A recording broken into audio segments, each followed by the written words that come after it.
نہ کرو، یہ کرو، یہ نہ کرو. تو آدمی کی طبیعت ہے، فطرت ہے، یہ بات سے محسوس کرتا ہے. بلکہ عیسائی تو میں نے ایک مرتبہ 1970 میں تقریر سنی تھی، کرسمس گزاری تھی لندن میں، تو انہوں نے کہا تھا کہ شریعت لعنت ہے. خواہ ایک انسان کو یہ آرام ہے، یہ آرام ہے، یہ آرام ہے، رک نہیں سکا ہے، اب دل اس کا میلا ہو جائے گا، گلٹی کانشنس ہو جائے گا، گلٹی کانشنس سے اس کے اندر جو ہے وہ نیگیٹو سائیکالوجی ڈیولپ ہونی شروع ہو جائے گی. یہ ساری زندگی کہاں سے پیدا ہوئی کہ آپ نے حرام حلال کا فلسفہ چھوڑا، سب حلال کا چھٹی ہو جائے گی. تو ایسے ایسے فلسفے بھی دنیا میں ہیں، اور یہ میں نے تقریر سنی 1970 میں لندن میں کرسمس کے دنوں میں. یرید اللہ لیبین لکم، اللہ تعالیٰ چاہتا ہے کہ تمہارے لیے ان چیزوں کو واضح کر دے. وَیَهْدِیَکُمْ سُنَنَ الَّذِینَ مِن قَبْلِکُم، اور تمہیں ہدایت دے ان راستوں کی کہ جو تم سے پہلے کے لوگوں کے تھے. وَیَتُوبَ عَلَیکُم، اب اس میں دو طرف جائے گا، پہلے کے نیکوکار بھی تھے، پہلے بدکار بھی تھے.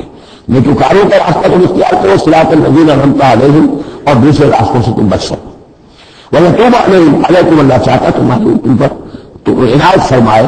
واللہ علیم الحکیم، اللہ تعالیٰ سب کچھ جاننے والا، کمال حکمت والا ہے.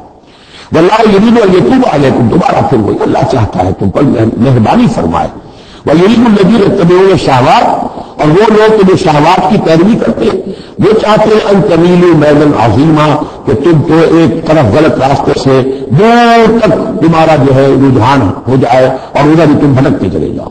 آج جو بھی ہے عورت کی آزادی کی بنیاد پر، ایمانسیپیشن کی بنیاد پر یہ ساری چیزیں جو ہو رہا ہے، لیبن لب ہے، یہ سب کا سب در حقیقت ان حدود و قیود کو توڑ کر اور سارا یہ جنسی جو ہے انارکی پھیلانے کا ایک سازش ہے جو دنیا میں چل رہی ہے.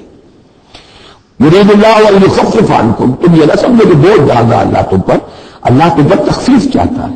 جب تم ان چیزوں پر عمل نہیں کرو گے، معاشرے میں بدگمانیاں پھیلیں گی، فساد ہوگا، گندگیاں ہوں گی، جھگڑے ہوں گے، بدگمانیاں ہوں گی، یہ سارا کچھ ہوگا. تو اللہ تو تمہارے لیے آسانی چاہتا ہے. وَخُلِقَ الْإِنسَانُ ضَعِيفًا، اور انسان پیدا کیا گیا ہے کمزور، اس کے اندر کمزوری کے پہلو بھی ہے. جہاں بہت اونچا پہلو ہے روح ربانی پھونکی گئی ہے، وہاں یہ نفس بھی تو اس کے اندر ہے، اور اس کے اندر جو ہے ذوق کے پہلو موجود ہیں. یا ایھا الذین آمنوا لا تأکلوا اموالکم بینکم بالباطل، اے ایمان اپنے مال آپس میں باطل طریقے سے ہڑپ نہ کرو. الا ان تکون تجارۃ عن تراض، سوائے اس کے جو تجارت ہو تراض منکم، تمہاری باہمی رضامندی سے.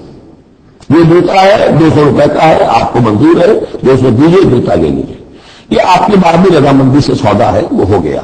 لیکن یہ کہ اس سیدھے سادے اور صحیح طریقے پر ایک ظاہر بات ہے کچھ نہ کچھ تو آپ نے نفع اس میں سے کمایا ہے، آپ نے محنت کی ہے، کہیں سے لائے ہیں، اسٹور کیا ہے، دکان کا کرایہ دیا ہے، لیکن اس کو وہ گرد نہیں کرے گا. لیکن جھوٹ بول رہے ہیں، راضی قسم کھا رہے کہ میں نے تو اتنے کا لیا. اب یہ ہو گیا تم آپ نے اپنی ساری محنت بھی ضائع کی اور آپ نے حرام کما لیا، اور یا کوئی اور طریقے مال ہڑپ کر رہے ہیں، دھوکہ دے رہے ہیں. یا ایھا الذین آمنوا لا تأکلوا اموالکم بینکم بالباطل الا ان تکون تجارۃ عن تراض منکم ولا تقتلوا انفسکم، اور نہ اپنے آپ کو قتل کرو، یعنی ایک دوسرے کو قتل کرو. تمدن کی جڑ دو چیزوں پر ہے، احترام جان، احترام مال. میرے لیے آپ کا مال محترم ہے، آپ کی جان محترم ہے، میں اسے کوئی گزن نہ پہنچاؤں. آپ کے لیے میرا مال، میری جان، میرا جسم محترم ہے، اسے کوئی گزن نہ پہنچائے. اگر کہ یہ جنٹلمین ایگریمنٹ ہمارا چلتا ہے تب تو ہم ایک معاشرے میں رہ سکتے ہیں، ایک ملک میں رہ سکتے ہیں، اور اس میں اطمینان ہوگا، سکون ہوگا، چین ہوگا. اور جہاں یہ دونوں احترام ختم ہو گئے، جان کا نہ مال کا، تو ظاہر بات ہے کہ پھر وہاں سکون کہاں سے آئے گا، اطمینان کہاں سے آئے گا، چین کہاں سے آئے گا.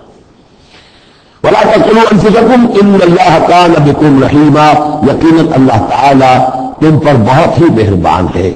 وَمَن يَفْعَلْ ذَلِكَ عُدْوَانًا وَظُلْمًا، اور جو کوئی بھی یہ کام کرے گا، دو کام، چوری اور دھوکہ اور قتل نفس، ظلمًا اور عدوانًا، تعدی کے ساتھ، ظلم کے ساتھ، فسوف نصلیہ نارا، تو اسے تو ہم جھونک دیں گے آگ میں. وَكَانَ ذَلِكَ عَلَى اللَّهِ يَسِيرًا، اور یہ چیز اللہ پر بہت آسان ہے. یہ نہ سمجھنا کہ کیا اللہ تعالیٰ تمام نوع انسانی کو جہنم میں جھونک دے گا، یہ اللہ کے لیے بہت آسان ہے.